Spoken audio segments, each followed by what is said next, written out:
Arunesh sir, நிகழ்ச்சி நான் உங்ககிட்ட இருந்தே தொடங்குறேன். இன்றைக்கு நடந்த இந்த கூட்டம் என்பது இந்தியாவுக்கு என்ன மெசேஜை சொல்லியிருக்குது? வணக்கம் சார் அனைவருக்கும். எனக்கு சுத்தி இருக்க பெரியவங்களுக்கு இந்த நிகழ்ச்சியில கலந்துருக்கிறதுக்கு எனக்கு தான் பெருமை. இந்த இன்னைக்கு நடந்த நிகழ்ச்சிங்கிறது ரெண்டு விதமா பார்க்கலாம். ஒண்ணு தமிழக குரல் என்று இல்லாமல் நம் முதல்வர் எல்லா மக்களின் குரலாக கேட்க வேண்டும், இந்தியா ஃபுல்லா எல்லா மக்கள் எல்லா அரசாங்கத்து குரலா கேட்க வேண்டும் என்கிறது உதாரணம். ரெண்டாவது பாத்தீங்கன்னா, இந்த விஷயங்கிறது தமிழுக்கு மட்டும் கிடையாது, இந்தியாவுல பல மாநிலங்களுக்கு இது சரியா கையாளப்படலைன்னா இது ஒரு நல்ல முடிவுக்கு வராது அப்படிங்கிற ஒரு தத்துவத்தை தான் இன்னைக்கு எடுத்துக்காட்டிருக்காங்க. ஒரு முதல்வரும் சரி, அவங்க அமைச்சிருந்த மக்களும் சரி, அததான் திருப்பி திருப்பி சொல்லியிருக்காங்க. இந்த டீலிமிட்டேஷன்ங்கிற வார்த்தை, தொகுதி மறுசீரமைப்புங்கிறது சரியாக கையாள வேண்டும் என்கிற அந்த கோரிக்கையோட தான் இது தொடங்கியிருக்கு. இதுல சில தீர்மானங்கள் நிறைவேற்றப்பட்டிருக்குது இல்லையா? முக்கியமா ஒரு 7 தீர்மானங்கள் முன்வைக்கப்பட்டிருக்குது. அடுத்த 25 ஆண்டுகளுக்கு தொகுதி மறுசீரமைப்பு பற்றி நடவடிக்கை எடுக்கக்கூடாது அப்படின்றது ஒன்று. இன்னொன்று, அனைத்து மாநில, குறிப்பாக இந்த கூட்டத்தில் பங்கேற்ற அந்த மாநிலங்களில் சட்டமன்றத்தில் தீர்மானம் நிறைவேற்றப்படணும், இங்கு பேசப்பட்ட விஷயங்களை மத்திய அரசுக்கு எடுத்துட்டு போய் செல்லணும் அப்படின்றது இருக்காங்க. இதெல்லாம் என்ன வியூகத்தினுடைய அடிப்படையில் மேற்கொள்ளப்பட்டிருக்கு? இதெல்லாம் சக்சஸ்ஃபுல்லா மாறுமா? இதுல ஒரு முக்கியமான விஷயம் என்னன்னா, நம்ம சொல்ற வார்த்தையிலேயே நம்ம பிராக்டிக்கலா பண்றோமாங்கிற ஒரு விஷயம் தான் இருக்கு. ஃபெடரல் டெமோக்ரஸின்னு சொல்றோம், கோஆபரேட்டிவ் ஃபெடரலிசம்னு சொல்றோம், கூட்டாட்சி தத்துவம்னு சொல்றோம். அந்த கூட்டாட்சி தத்துவம்னா என்ன? மாநிலங்கள் எல்லாம் சேர்ந்து மத்திய அரசாங்கத்துக்கு வலு சேர்த்து அந்த மத்திய அரசாங்கம் மாநிலங்களை காப்பதுதான் இந்த கோஆபரேட்டிவ் ஃபெடரலிசம். அதே தான் தலைவர் இன்னைக்கு பண்ணியிருக்காங்க. அந்தந்த அந்த தலைவர்களின் குரலா இல்லாம அந்தந்த சட்டப்பேரவையிலும் தீர்மானங்கள் நிறைவேற்றி பிரதமரிடம் கொண்டு சென்று நீங்க நினைக்கிற இந்த விஷயத்த ரொம்ப பக்குவமா கையாள வேண்டும் என்கிற அந்த நல்ல எண்ணத்துலதான் இந்த தீர்மானங்கள் நிறைவேற்றப்பட்டிருக்கு. இல்ல, இது வடக்குக்கும் தெற்குக்குமான போர் இல்ல, ஆனால் கூட்டாட்சி தத்துவத்தை காப்பதற்கான ஒரு காரியம் அப்படின்ற ஒரு விஷயத்த கர்நாடக மாநிலத்தினுடைய துணை முதலமைச்சர் சிவகுமார் சொல்றாரு இல்லையா? அப்படித்தான் இதை நம்ம எடுத்துக்கணுமா? கூட்டாட்சி தத்துவத்திற்கு ஆபத்து அப்படின்ற ஒரு அம்சத்தை வலியுறுத்த வேண்டிய புள்ளி எங்கிருந்து உருவாயிருக்குதுல? இப்ப நார்த் வர்சஸ் சவுத்ங்கிறத நான் சொல்ல மாட்டேங்க. அஃபெக்டட் ஸ்டேட்ஸ் வர்சஸ் நான் அஃபெக்டட் ஸ்டேட்ஸ், அதாவது எந்தெந்த மாநிலம் பாதிப்புக்கு உள்ளாகும், எந்தெந்த மாநிலம் பாதிப்புக்கு உள்ளாகாது. பாதிப்புக்கு உள்ளாகும் அப்படின்னு பாத்தீங்கன்னா, ஹரியானா, பஞ்சாப் நார்த்ல இருக்கு, இந்த சைட்ல வெஸ்ட் பெங்கால், ஒரிசா, அப்புறம் கீழே இருக்க சதர்ன் 5 ஸ்டேட்ஸ், ஆந்திர பிரதேஷ், தெலுங்கானா, கர்நாடகா, கேரளா, தமிழ்நாடு, அப்புறம் அங்கங்க ஒரு சீட் 2 சீட்னு மாறுற மாநிலங்கள் இருக்கு. அதனால இது நார்த் வர்சஸ் சவுத்னு இல்லாம முன்னேறிய மாநிலங்களுக்கும், அதே சமயம் இந்த ஹியூமன் டெவலப்மெண்ட், சுகாதாரம், கல்வி மற்றும் மேம்பாட்டு நம்ம இன்ஃப்ராஸ்ட்ரக்சருக்கு செய்ய வேண்டிய விஷயங்கள் செய்யாத அரசாங்கத்துக்கும் அதையில லாக்ஸா இருந்த அரசாங்கத்துக்கும் உண்டான வித்தியாசமா தான் இது காட்டுதே ஒழிய, இந்த மாநிலம் நல்லா பண்ணாங்க, இந்த மாநிலம் நல்லா பண்ணலங்கிற விஷயத்துக்குலாம் இது பண்ணல. நல்லா செய்த மாநிலங்களை பனிஷ் பண்ணாதீங்க அப்படிங்கிறது தான் இந்த கூட்டத்தோட எண்ணமா இருந்தது. இப்ப முதல் கூட்டத்துல என்ன சக்சஸ்ஃபுல்லான ஒரு காரியம் நடந்திருக்கு? ஒரு கூட்டத்தை தொடங்கும் போதுக்கான சில அம்சங்கள் இருக்கும் இல்லையா? ஏன்னா கடந்த 5ஆம் தேதி தமிழ்நாட்டில் இருக்கக்கூடிய அனைத்து கட்சிகளை கூட்டி ஒரு கூட்டத்தை நடத்துனீங்க. அதனுடைய அடுத்த கட்டமாக இந்தியா முழுமைக்கும் இருக்கக்கூடிய முக்கியமான ஆளுமைகளை, தலைவர்களை அழைத்து ஒரு கூட்டம் நடத்திருக்கீங்க. அப்படின்றப்போ இது ஒரு அடுத்த கட்டத்தை நோக்கி நகர்ந்திருக்கு இல்லையா? அப்படி என்ன சக்சஸ் இதுல கிடைச்சிருக்குன்னு நினைக்கிறீங்க? இந்த விஷயத்துல என்ன ஒரு பிரகாசமான ஒரு சூழல் உருவாகிருக்குன்னு நம்ப முடியும்?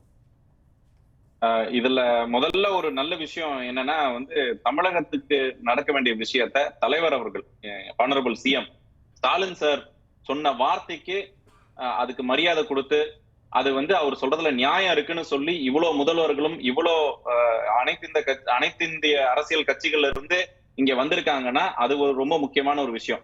ரெண்டாவது, இந்தியாவுக்கே நல்லது நினைக்கிற மாநிலமா தமிழ்நாடு விளங்குது. தமிழ்நாடு இங்க அவங்களோட இன்ட்ரெஸ்டும் பாதுகாக்கப்படுது அப்படிங்கிற விஷயத்த நீங்க இந்த இடத்துல பார்க்கணும். சமமான ஒரு முதல்வர், திமுக அதிமுகவை தாண்டி இந்தியாவுக்கு ஒரு முன்னோடி முதல்வர் அப்படிங்கிற விஷயத்துல எல்லாத்துக்கும் பங்கீடு கொடுக்கறது மட்டும் இல்லாம, இந்த கூட்டம் தமிழ்நாட்டுல மட்டும் நடக்கல, அந்தந்த மாநிலங்களுக்கு நாங்களும் பங்கு பெறுறோம், அந்த மக்களுக்கும் நாங்க உரிய மரியாதை கொடுக்கறது மட்டும் இல்லாம நாங்களும் அங்க வரோம், தமிழகமும் உங்களோட இருக்கிறது அப்படிங்கிற ஒரு அந்த நல்ல விஷயத்தை தான் இன்னைக்கு எடுத்துக்காட்டா இருக்குங்கிறது நான் நம்புறேன். இதுல 2 அம்சங்கள் நிறைவேற்றப்பட்டு தான் நான் உணர முடியுது. ஒன்று, பாஜக ஆளாத மாநிலங்களினுடைய, குறிப்பாக இந்தியா கூட்டணியினுடைய முக்கியமான தலைவர்கள் கூட்டத்தில் பங்கேற்கிறாங்க. ஆனால் இந்த தொகுதி மறுசீரமைப்பு விவகாரத்தால் பாஜக ஆளக்கூடிய மாநிலங்களே பாதிக்கப்படக்கூடிய ஒரு சூழல் இருக்கு இல்லையா? அவங்க எல்லாம் இதில் கலந்து கொள்ளாமல் இருக்கிறது அப்படின்றது இந்தியா வெர்சஸ் பிஜேபி அல்லது என்டிஏ அலையன்ஸ் அப்படின்ற இடத்தை நோக்கி நகருதா இது? இல்ல, இதுல அமைப்பு அப்படி அமைஞ்சிருக்கு. ஏன்னா அவங்க ஆள்ற மாநிலங்களுக்கு அதிக சீட்டு வர மாதிரியும் பாஜக ஆளாத மாநிலங்களுக்கு கம்மியான சீட்டு வர மாதிரி இருக்கிற அந்த நிலைமை இன்னைக்கு இருக்கிறதுனால மேபி அப்படி தெரியலாம். ஆனா ஒரே ஒரு விஷயம் என்னன்னா, நம்ம தெலுங்கு தேசம் கட்சி பாத்தீங்கன்னா இந்த டீலிமிட்டேஷன் பத்தி டிஸ்கஷன் வரும்போது பார்லிமெண்ட்ல அவங்களோட ஃப்ளோர் லீடர் திரு ஹானரபிள் கிருஷ்ணா அவர்கள் எந்திரிச்சு என்ன சொன்னாங்க, ஃபேர் டீலிமிட்டேஷன் பண்ணுங்க, ஆந்திராவுக்கு அஃபெக்ட் ஆகாத மாதிரி பண்ணுங்க அப்படிங்கிற வார்த்தை சொல்லியிருக்காங்க. அதனால அவங்க ஆலைஸுமே சரி, நேத்து பவன் கல்யாண் அவர்களும் முதல்வர் கிட்ட இருக்க அந்த கடிதத்தை கொடுத்திருக்காங்க. அவங்களுக்கு அவங்க கூட்டணியில இருக்க மக்களுக்குமே இது அஃபெக்ட் ஆகும். அதனால அவங்க முதல்வர்களுக்கு கொடுக்குறாங்கன்னா ஒரு நியாயமான நேர்மையான ஒரு முதல்வர் இருக்காங்க, அவங்க நம்ம நியாயத்தையும் எடுத்து சொல்லக்கூடிய இடத்துல இருக்காங்கிற நம்பிக்கை தான் இங்க பெருசா உருவாக்கிங்கிறது நான் நம்புறேன். நான் பார்த்தேன் இன்னைக்கு.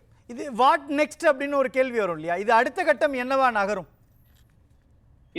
இதுல பீப்புளோட சப்போர்ட்டை நம்ம இது கிராஸ் ரூட்ஸ்ல இருக்க சப்போர்ட் தலைவர்கள் மூலமாக அந்தந்த மாநிலங்களிடம் எடுத்து சென்று மத்திய அரசாங்கம் பிரதம மந்திரி அவர்களிடம் எடுத்து சென்று இந்த விஷயம் என்பது ரொம்ப தீவிரமான விஷயம், இது பார்த்து கையாள வேண்டும், எங்கள் மாநிலம் எந்த விதத்திலையும் பாதிப்பு அடையக்கூடாது அப்படிங்கறத நம்ம ஒரு நேர்த்தியாக கொண்டு போய் சேர்க்க வேண்டும் என்கிறது தான் ஒரு நெக்ஸ்ட் ஸ்டெப் இந்த ப்ராசஸ்ல. பேசுறேன் அருண் நேரு. இதுல இன்னொரு அம்சத்தை பார்க்க வேண்டியது இருக்கு இல்லையா? கருத்தியல் ரீதியாக திமுகவினுடைய நிலைப்பாடுகளிலிருந்து பல புள்ளிகள்ல மாறி இருக்கக்கூடிய பவன் கல்யாண் கூட இந்த நிலைப்பாட்டில் ஒருமித்த கருத்தோடு செயல்படுறாரு. இந்தியா கூட்டணியில இல்லாத ஜெகன்மோகன் ரெட்டியும் இந்த விஷயத்துல தமிழ்நாட்டினுடைய குரல், குறிப்பாக இந்த கூட்டுக்குழுவினுடைய நிகழ்வுகளுக்கு ஆதரவு தராரு அப்படின்னும் பொழுது இது தேசிய அளவில் கவனம் பெறக்கூடிய ஒன்றாக மாறி இருக்குதா? இது எல்லாரும் அங்கீகரிக்கக்கூடிய, எல்லாரும் இந்த ஆபத்தை உணர்ந்துட்டாங்க அப்படின்னு எடுத்துக்க முடியுமா இதை? சார், இதுல முக்கியமான விஷயம் என்னன்னா, இது ஐடியாலஜி கிடையாதுங்க சார். ஐடியாலஜியை தாண்டி ஒரு கொள்கையை தாண்டி இது பொதுமக்களுக்கும் நாளைய சமுதாயத்திற்கும் இன்னையில இருந்து 50 வருஷம் இருக்கிற அந்த சமுதாயத்துக்கும் நடக்க போற ஒரு முக்கியமான ஒரு விஷயம். இன்னைக்கு நடக்கிறது தான் அன்னைக்கு அவங்கள பாதிக்கும். அதனாலதான் எல்லா தரப்பட்ட மக்களும் அனைத்து தரப்பான கொள்கை ரீதியான கட்சிகளும் சேர்ந்து இந்த விஷயத்துல ஒன்னா இருக்காங்க. என்ன இருக்காங்க அப்படின்னா, ஃபேர் டீலிமிட்டேஷன் பண்ணுங்க, எந்தெந்த நாடு எவ்வளவு வளர்ந்திருக்கோ அதுக்கேத்தாப்புல முக்கியத்துவம் கொடுத்து வேற ஒரு மாநிலத்துக்கு பங்கம் வராம, கெடுதல் வராம இதை நீங்க பண்ணுங்க அப்படிங்கிறது தான் அந்த நோக்கமா இருக்கு. அதே மாதிரி இந்த அனைத்து எல்லா சட்டமன்றத்திலயும் சரி, மக்கள்கிட்ட இருந்தும் ஒரு தீர்மானமா வந்தா அதுக்குன்னு ஒரு அத்தாரிட்டி, அதுக்குன்னு ஒரு ஜென்யூனிட்டி இருக்கு. பிரதமரை போய் பார்க்கும் போது என்னன்னா, நம்மளும் இந்த பாரத பிரதமர் போய்கிட்டு அதுகிட்ட இந்த விஷயம் எங்க ஊர்ல இது நடக்குது, இந்த கெடுதல் நடக்காம பாருங்கிற ஒரு ஜெனியூன் ஃபீலிங்கோட தான் போய் நம்ம அவர்கிட்ட கேட்க வேண்டிய நிலைமையில இருக்கு. அது கண்டிப்பா இது ஒரு மிகப்பெரிய ஒரு நேஷனல் இஷ்யூ தாங்க. இதுல இப்போ அடுத்த கட்டமா இப்படி ஏற்கனவே நாடாளுமன்றத்தில் கடுமையான எதிர்வினைகளை ஆற்றி இருக்குது திமுக அதனுடைய கூட்டணிகள் அப்படின்றப்போ, இதுல என்ன மாதிரியான அழுத்தங்கள் மேலும் அதிகமா கொடுக்கறதுக்கான வாய்ப்பு இருக்கும்? என்ன வியூகம் வச்சிருக்கீங்க நாடாளுமன்ற உறுப்பினர்கள்? இதுல டீலிமிட்டேஷன்ங்கிறத அவங்க அதை ரொம்ப சாதாரணமா எடுத்துக்கிட்டாங்க. அவங்களுக்கு இதோட தாக்கத்தையோ இதோட எக்கனாமிக்கலா பொருளாதார ரீதியாக என்ன வரும், சமுதாய ரீதியாக என்ன வரும், படிப்பு, சுகாதாரம், எந்தெந்த விஷயத்துல என்னென்ன அஃபெக்ட் ஆகும், அதெல்லாம் அவங்க புரிதல் இல்லாம நாங்க கேட்கிற டிஸ்கஷனுக்கு ஒத்துக்காம இருந்ததுனாலதான் அந்த போன கிட்டத்தட்ட முந்தா நேத்து ஹவுஸ் ஹவுஸ் அஜர்ன் பண்ணாங்க. ஆனா இந்த தடவை இத்தனை முதல்வர்கள் இத்தனை பிராந்திய கட்சிகள் அவங்க கூட்டணியில இருக்க கட்சிகளே இந்த கூட்டத்துக்கு ஆதரவு தெரிவிக்கும் போது கண்டிப்பா இந்த தடவை அதோட தாக்கத்தையும் அதோட அந்த நல்ல நோக்கத்தையும் இந்த தடவை புரிஞ்சுப்பாங்கிறது என்னோட நம்பிக்கை.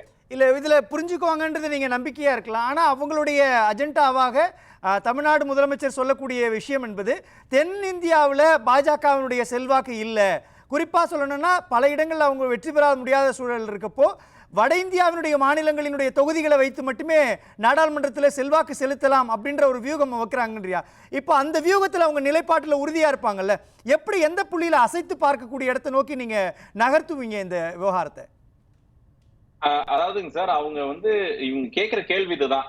இப்ப நீங்க சொல்ற அந்த விஷயத்துல நார்த் இந்தியன் ஸ்டேட்ஸ்க்கு மட்டும் அது நல்லது நடந்ததுன்னா, அப்ப அந்த பாரத பிரதமருங்கிற அந்த மரியாதையே குறைஞ்சிரும். அப்ப அவங்களுக்கு மட்டும் தான் பிரதமர், நமக்கு பிரதமர் இல்லைங்கிற ஒரு கட்டத்துக்கு நகர்த்தப்படும். இன்னொன்னு என்னன்னா, ஒரு எக்ஸாம்பிளோட சொல்றேன். சதர்ன் 5 ஸ்டேட் எடுத்துக்கங்க சார். ஆந்திரா, தெலுங்கானா, கர்நாடகா, கேரளா, தமிழ்நாடு. இது சேர்த்தே 230 கிட்டத்தட்ட 23 கோடி பேர் இங்க இருக்காங்க. ஆனா நம்மளோட ரெப்ரசன்டேஷன் பாத்தீங்கன்னா கிட்டத்தட்ட 17% தான் நம்மளோட ரெப்ரசன்டேஷன் இருக்கு. 5 ஸ்டேட்டோட ரெப்ரசன்டேஷன். இதே நீங்க யூபி எடுத்துக்கிட்டீங்கன்னா கிட்டத்தட்ட 31 கோடி பேர் அங்க அந்த ஒரு ஸ்டேட்ல இருக்காங்க. அவங்க ரெப்ரசன்டேஷன் பாத்தீங்கன்னா கிட்டத்தட்ட 22% பக்கத்துல இருக்கு. இந்த சின்ன ஒரு விஷயத்திலே டீலிமிட்டேஷன் நடக்கிறதுக்கு முன்னாடியே இவ்வளவு வேறுபாடு இருக்கிற சமயத்துல நம்ம நாளைய சமுதாயம் இதனால அஃபெக்ட் ஆகக்கூடாதுங்கிற அந்த நல்ல எண்ணத்துலதான் நம்ம போறோம். இது கண்டிப்பா ஒரு நேஷனல் இஷ்யூ. கண்டிப்பா அது நல்ல முடிவை எடுக்கணும். எடுக்கலன்னா பிஜேபிங்கிற அந்த கட்சி தேசிய கட்சியாக இல்லாம பார்க்க போறது நாளைய சமுதாயம் எப்படி பார்க்கும்னா, அது வட இந்திய கட்சியா தான் சமுதாயம் பார்க்கும். அந்த பாக்குற அந்த தோரணை கண்டிப்பா அவங்களுக்கும் நல்லது இல்ல, அந்த நல்லது இல்லைங்கிறது அவங்களுக்கும் தெரியும். இதுல ஒரு 2 அம்சங்கள் முக்கியமா பார்க்க வேண்டியது இருக்கு இல்லையா? மத்திய அரசு கொண்டு வரக்கூடிய பாஜக அப்படின்ற புள்ளியை தாண்டி மத்திய அரசு கொண்டு வரக்கூடிய திட்டங்களை முறையாக செயல்படுத்துவதனுடைய விளைவு தான் இது. குறிப்பா இந்த மக்கள் தொகையை கட்டுப்படுத்துறதுல சரியான புள்ளியை நோக்கி நகர்த்தி இருக்கிறாங்க தென்னிந்தியாவினுடைய மாநிலங்கள். அதற்கான பரிசா இது அப்படின்றதும் இதை நம்ம வலியுறுத்த வேண்டிய தேவை இருக்குது. இன்னொரு பக்கம் தமிழ்நாடு உள்ளிட்ட தென்னிந்தியாவினுடைய மாநிலங்களுக்கு கிடைக்க வேண்டிய நிதியையும் மத்திய அரசு ஒழுங்காக கொடுக்கல. திட்டங்களை செயல்படுத்தி சக்ஸஸ்ஃபுல்லாக மாற்றிருக்கிறோம். இன்னொன்று அதிக ஜிஎஸ்டியை கொடுத்து அதுலேயே நம்ம வெற்றி அடைஞ்சிருக்கிறோன்றப்போ ஒரே புள்ளியில் 2 தாக்குதலை தமிழ்நாடு உள்ளிட்ட தென்னிந்திய மாநிலங்கள் பார்த்துருக்குறாங்க இல்லையா? இதை நீங்கள் எப்படி புரிய வைக்க போறீங்க வட இந்தியாவுக்கு? எக்கனாமிக்கலாவே நான் சொல்றேன் சார். இந்த பாதிக்கப்பட்ட இந்த 5 மாநிலங்கள் மட்டும் இல்லாம சேர்த்து பஞ்சாப், ஹரியானா சேர்த்துக்கிட்டீங்கன்னா கிட்டத்தட்ட இந்த 7 மாநிலங்கள் மட்டுமே 52% இந்தியாவோட ப்ரொடக்ஷன் சார். 52%. நம்மளோட பாப்புலேஷன் பாத்தீங்கன்னா 25% கீழே இருக்கு.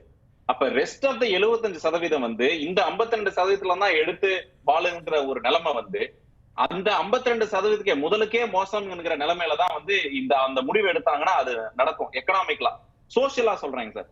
இப்ப இவ்வளவு தூரம் கஷ்டப்பட்டு நம்ம பிள்ளைங்களை படிக்க வச்சு அவங்க வேலைக்கு போய் வரி கட்டி வேற வீடு வாங்கி செய்யற அத்தனை விஷயத்துக்கும் அர்த்தம் இல்லாம போயிடும். நம்ம இந்த தேசத்துக்கு தானே வளர்ந்தோம், நம்ம கட்டுற ஒரு வரியும் இந்த தேசம் வளர்க்கறதுக்கு தானே கொண்டு போறோம். அப்ப நம்ம வரிய மட்டும் பிடிச்சுக்கிட்டு நம்மளுக்கு உண்டான முன்னேற்றத்துக்கு உண்டான பாதையை காட்ட மாட்டேங்கிறாங்கிற அந்த மனப்பான்மை இப்பவே நிறையவே இருக்கு. அதை தாண்டி இந்த டீலிமிட்டேஷன் சரிதான் பண்ணாங்க, இந்த கரண்ட் ஃபார்ம் இப்ப இருக்கிற அந்த நிலைமையில அவங்க சரிதான் பண்ணாங்கன்னா ரொம்ப ஒரு மோசமான ஒரு விளைவாக தான் இன்னைக்கு அந்த கூட்டத்திலயும் சொல்லியிருக்காங்க. இந்திய தேசம் பெடரல் கோஆபரேட்டிவ் பெடரலிசம்ங்கிற அதுக்கே அர்த்தம் இல்லாம போயிருங்கிறது தான் எல்லாத்தோட ஒரு கமெண்டா இருக்குங்க. பேசலாம்.